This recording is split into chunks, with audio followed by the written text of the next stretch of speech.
What's up, everyone? This is George from Your Local Musician, and this is episode 2 of the LOWDown.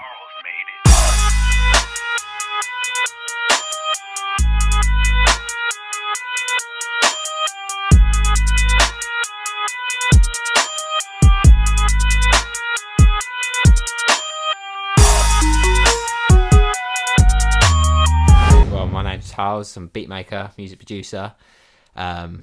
I run a website which is beatbyharlz.com, where basically I sell instrumentals, hip hop instrumentals, for leases and exclusives. But on top of that, I'm also a musician, a guitarist, songwriter. Yeah. So, like, the Jordan Herbert thing. Okay. Run. Obviously, I completely remember how it sort of started. Yeah. The first sort of connection.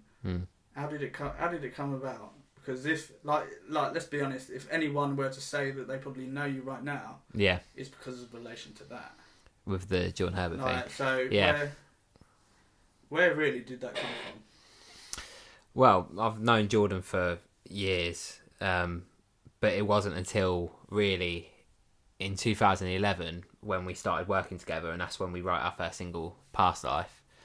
There was no immediate plan off the back of that, really. There was no sort of, okay, this is what we're going to do. We're going to now build a career off of the back of this song. It was more of a case of Jordan had lyrics which were actually written like grime style lyrics, so like rapping. But when we hooked up, I made the beat. Initially, I just played the chords on the guitar and made a beat. I think it didn't take long at all. I think it literally took like half an hour to make that beat. It's not a complex track. But Jordan then got up to the mic. I remember we actually spread out this recording session over like a whole evening period in his house. And then by the time we got to the evening, because I think we went and saw a show or something. I think we actually went to something like halfway between. So we didn't even finish the track until like the early hours of the morning. So it got to, I don't know, it must have been about 12 o'clock at night. And he gets up to the mic and he starts rapping these lyrics. And I just turn around to him and say, you know what, why don't you just sing this? Right, you can sing, you're a good singer, so just sing the lyrics. It would sound better. And he did. And then it turned out as it did. And I remember I got home the next day and I was really excited about the track. So I mixed it that night. And it was really easy to mix. It just felt like everything just fell into place on that track. Everything was just sort of come together. And that happens sometimes. Sometimes you work really hard on something and you can never get it quite right. But then other times you'll spend the minimal amount of time on the track and it would just all come together. And that was the case with that song, with Past Life. And then obviously the reception off of the back of it was better than anything that especially myself, who'd already been producing, had ever experienced off of a piece of work that I'd made. And it opened a lot of doors. So that's how it sort of came about. And then the reason that I sort of became part of the whole sort of project altogether as part of guitarists and things like that is because it's for a simple reason that Jordan needed to gig and he needed a guitarist. And I thought, what better? I produced the song, so why not go and play them? And that's basically what I thought. I just thought, why not? Do you know what I mean? Like, you see, you get a lot of producers who can just make the track and go, right, there you go. That's yours now. You do what you want.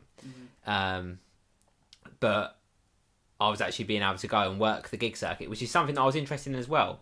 And I think a lot of the times, obviously, producers, they do have that sort of background as well. They have that live music background as well. So to me, it's all been a massive learning experience as well, because I've got to see from both sort of sides of the spectrum, really. So from the studio side, production, writing, things like that, and also from the grafting at the gigs and driving for miles to play in front of 10 people. Do you know what I mean? Like, I've experienced that side of things.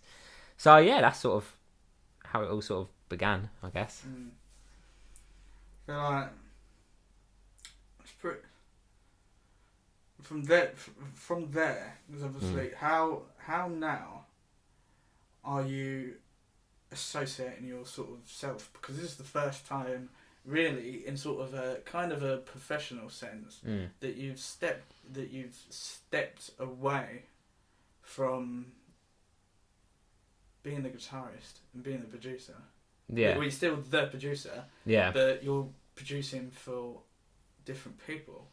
So what really? How did the decision sort of come around in your head? Because obviously you've explained to me an awful lot of time. How did the decision to come around to actually really put yourself out there and start doing something new, something that really you've not had an awful lot of experience with?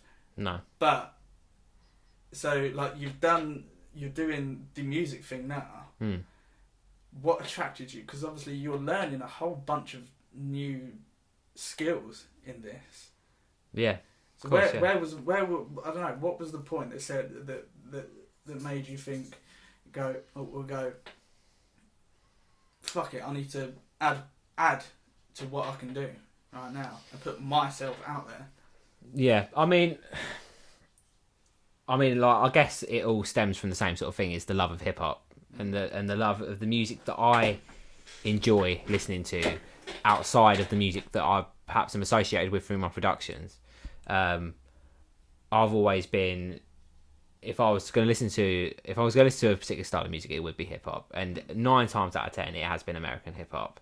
And obviously when you come from a town in England where obviously we're not London, we're not surrounded by all these facilities where you can meet all these like amazing aspiring rappers, you start thinking to yourself, how can I get my music out there? How can I make the music that I want to make, and how can I get it out there to the masses, really, for an opportunity to not only hear what I've got to offer, but also opportunities to work with some amazing people.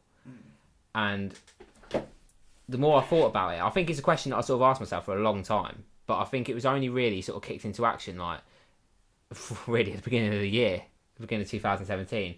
I just thought to myself, right, okay, where am I going now? Because obviously with Jordan Herbert, obviously we've got new music coming out, and that's a completely sort of different beast altogether. That's like, because obviously in that sort of area I'm associated in a band.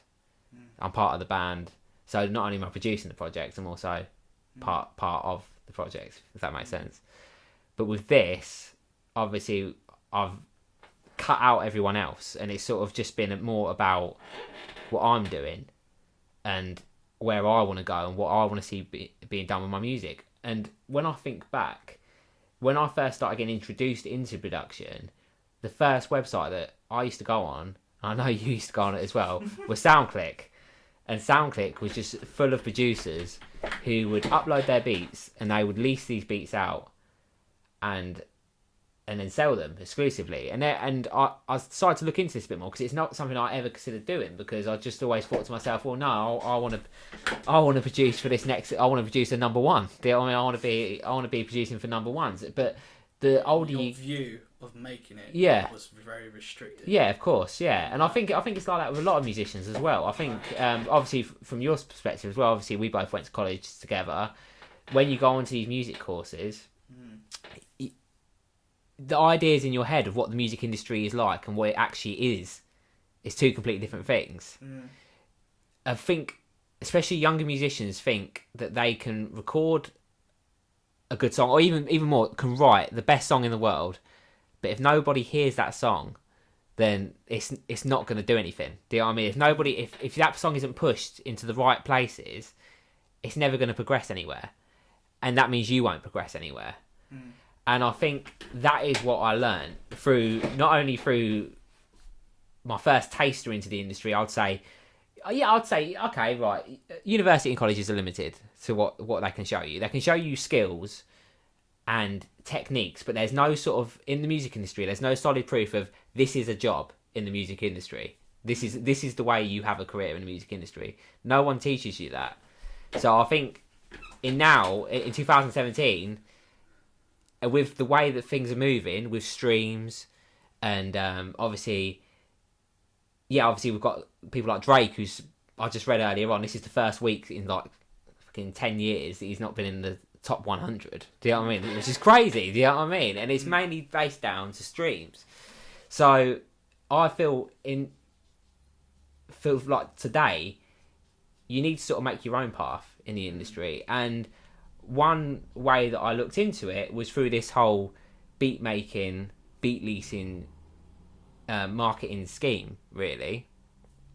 And I looked into these producers that I used to listen to back years ago, do you know what I mean? Before I'd even started making beats myself, like people like Johnny Giuliano, who I'd be listening to like the Games album, and then a track by Johnny Giuliano came on, and I'd be like, hang on a minute, this guy was leasing beats for 15 quid. Do you know what I mean? 10 years ago, this guy was leasing beats for 15 quid, and now he's producing for the Game on a track with Drake, who's probably is the biggest sort of hip-hop superstar there is at the moment. So I was just like, this is crazy. So, and then that made me interested and wanting to look into more of like how this can be done, because I guess one way that, and I think a lot of producers would be able to agree with me on this, they don't want to sell themselves short, and they think that perhaps leasing beats and getting into that sort of game is selling themselves short. And I felt the same way for a period of time. But when you look into it, well, unless an artist is going to be able to produce themselves, record themselves, direct the sort of way the song is moving, they're going to need a producer. They're going to need someone to guide that record. Do you know what I mean? Whether it be from an instrumental perspective or physically producing the track, as in sitting in the studio and saying, right, this needs to happen here, this needs to happen here. So with the beat leases, the way I see it is I am providing the platform. Do you know what I mean? I'm providing sort of the foundation for the track. There it is. You choose what you want to go with. So from that, you can obviously build the track in whichever way you want it to go. And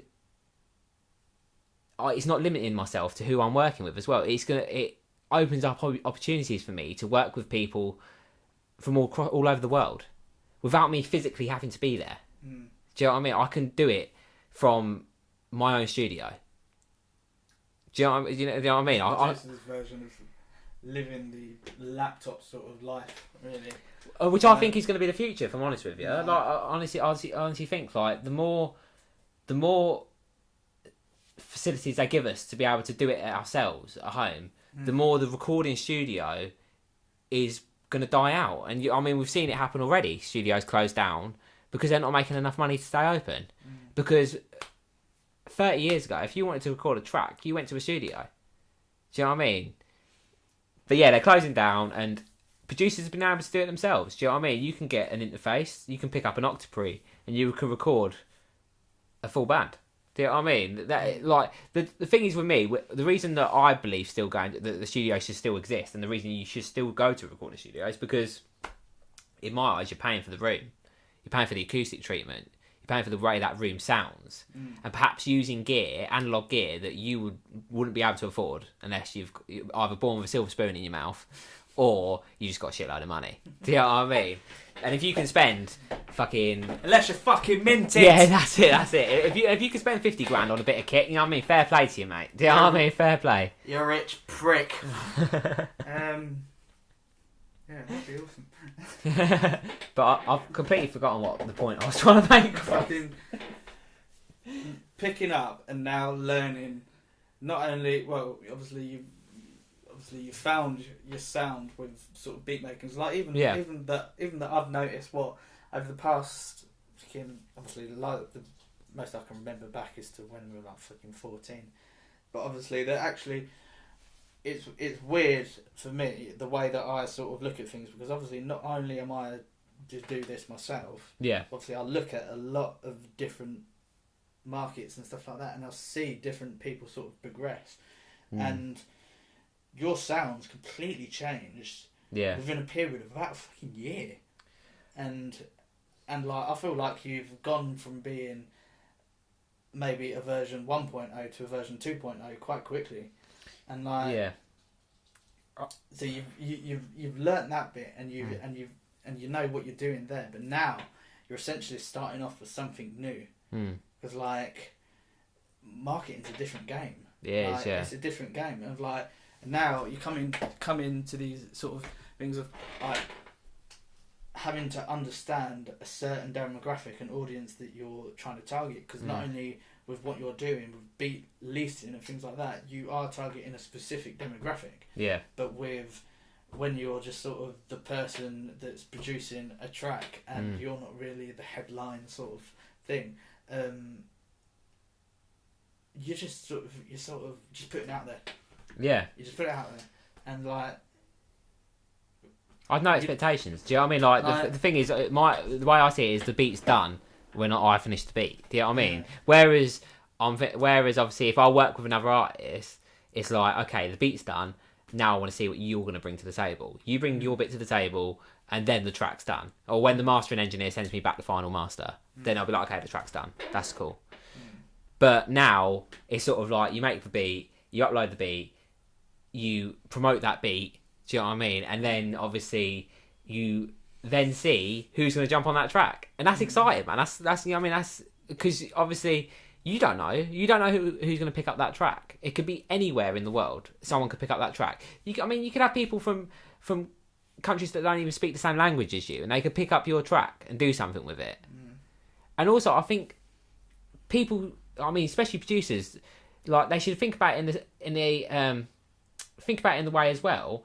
Is you don't have to necessarily just lease your music to other artists. I mean, there's so many avenues you can go down. You can lease it for television and film. Do you know what I mean? You can arrange leases with these people, and the websites that are available to you nowadays, websites like BeatStars, give you that option. I mean, like, they pretty much hand you the tools to do these things.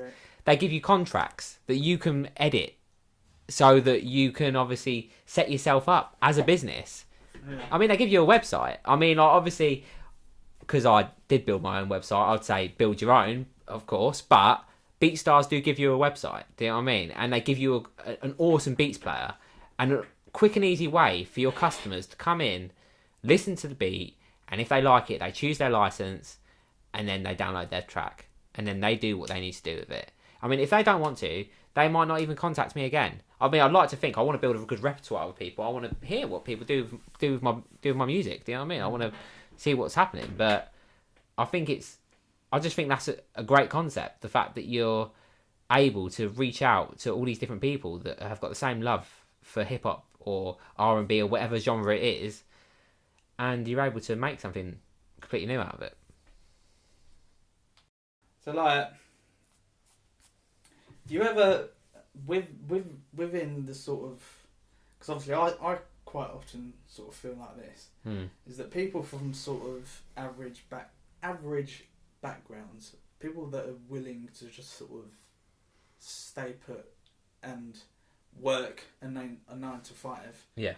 Do you ever, when you sort of reveal what you're doing to them, ever feel like there's judgment there? Oh, 100%. Like, yeah, 100%. There's judgment. Like they think you're completely sort of crazy, and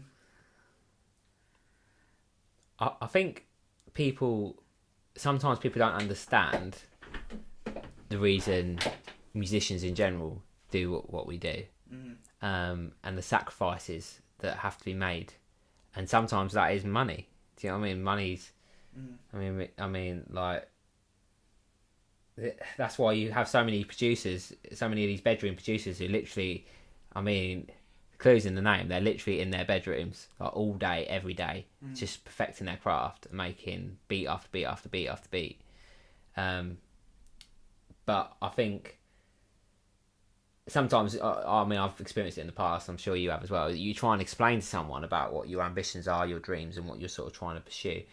And it always feels like they're humouring you a little bit because they don't, as you say, they don't fully understand what it is that you're trying to do or what you're trying to achieve, or how can that be a real job? Do you know what I mean? How can you be sitting on your laptop or on your iMac or whatever you've got and sit there and make beats all day, and then you say, okay, yeah, that's a hard day's work. Do you know what I mean? But the thing is, with this game, it isn't a 9 to 5. It's a 24/7. Do you know what I mean? The grind is 24/7 because. I mean, if let's just say, for instance, you were saying, okay, I'm only gonna make beats for people in the UK. Okay, you could work the hours between the daylight hours in the UK and the early evening, But you're limiting yourself so much. You've got to think to yourself, there's people in the States are awake while we're in sleep. Do you know what I mean? You've got to think to yourself, I've got to keep on this hustle like all the time. Otherwise, it's not going to progress anywhere. So, and I don't think people fully grasp that concept. People that are not in the industry, whether it be any kind of the performing arts, don't. I think sometimes they struggle to grasp the sort of reason of the way we work and what we're doing to try and achieve their goals. And obviously, it is in the back of a lot of musicians' mind that this might never happen for me, but it's about you doing what you can to make it happen for yourself to the best of your abilities. And in the music, a lot of any other jobs, it's not always about what you know, it's who you know as well. And getting yourself in those right positions, playing those tracks to the right people, just being in the right place at the right time. I mean, I used to go to open mic nights all the time. Do you know what I mean? All the time. Not because I'm a singer, just to meet musicians. Just to meet someone who I think, you know what? They're fucking good. Do you know what I mean? Like, they're really good and I want to work with them. And that is I mean, as we were saying earlier with marketing and that, this is what this whole game is about. It's about networking. So yeah, it's So if we cut this off at the last question, okay. What is the goal? The goal? Why are you doing it? Who are you doing it for? Obviously now, life's changed quite a bit. Mm-hmm. Got a daughter as well. Yeah. The goal would have been different 5 years ago. Yeah. So what do you want me to say? What the goal was 5 years ago? To what the goal is now? What was the goal? How has the goal changed in that sort of time? And you've sort of progressed and sort of, and really, because obviously, like the age that we're at, being only sort of 25. Yeah. We're really just sort of entering into what life's going to be like for the next fucking 25 years. Yeah. So like,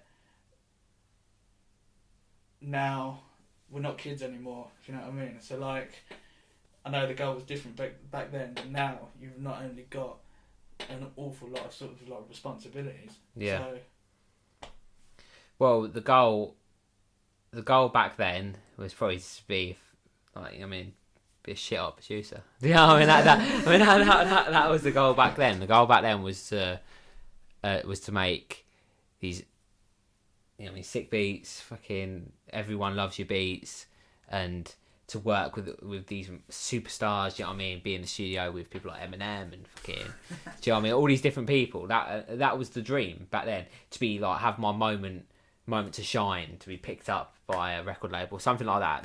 That's what my thoughts would have been 5 years ago. My thoughts are now is creating a better life for my family and creating a better life for myself. And the way I feel I can do that is by doing the one thing which I feel that I'm good at, which is producing. So my goal now isn't necessarily to be... Well, the thing is, I'm my own worst critic, man. Do you know what I mean? Like, I criticise my work all the time. And that's why this has been such a big jump for me, because normally I'd spend months pondering on tracks, and sometimes they would get to the point where I'd overwork them and they just wouldn't come out because I was never satisfied. But I've got to sort of have to put that to the side now, because I've got to think to myself, I've got to get these tracks out. Burn and churn. Yeah, that's it, man. Do you know what I mean? Do as much as you can. I've got to stay consistent with this. And yeah, so my goal now isn't to, as I say, it isn't to be some sort of super producer or anything like that. Obviously, I mean, that'd be brilliant, but do you know what I mean? I mean, you never say no, but I'd say the goal in general now is just to be able to solely provide for my family and offer a good service to the people that choose to work with me. And I guess that's the best way I can say it. Yeah. So where can people find you? Well, obviously we've got the website, so www.beatsbyharlz.com. I'm on Instagram, Beats by Harlz, Facebook, Beats by Harlz, Twitter, Beats by Harlz, SoundCloud, Beats by Harlz. It's pretty consistent. Oh yeah, it's pretty consistent. And then obviously, always as well, feel free to drop me an email, beatsbyharlz@gmail.com, and I'll get back to you as soon as I can about anything in particular. I want to work together, want to hear some beats, whatever, just hit me up and I'll get back to you. So that's it, everyone. That was my sit down with my brother of nearly 17 years, Harlz. Go check him out at beatsbyharlz.com. If you're a rapper, singer, or whatever the fuck you are, he can sort you out. Episode 3 coming soon.